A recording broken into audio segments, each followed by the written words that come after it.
Во време на полициски час поради експлозија на корона кривата и бројот на новозаболени, градскиот татко не беше во Скопје.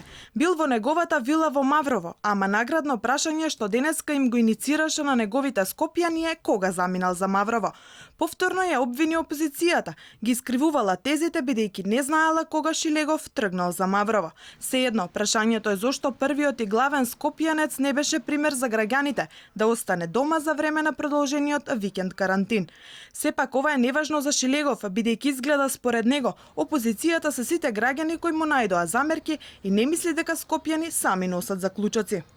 Очајот или немањето на аргументи да се спротивстават на новите политики кои што ги креира градот и на сериозната имплементација и подобрување на работењето на градот и на услугите што градот ги нуди на своите граѓани, опозицијата ја заменува со искривување на тезите.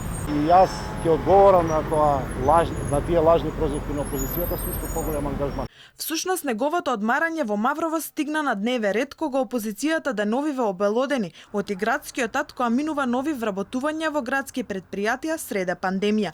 За ова објаснување даде откако ја искритикува повторно опозицијата дека пласира лажни вести. Ама и во неговата изјава се споменуваат два различни месеци, јануари и декември, како клучни кога се пресекувало колку луѓе треба да се вработат. Станува збор за редовни сезонски вработувања кои што се предвидени уште во месец јануари.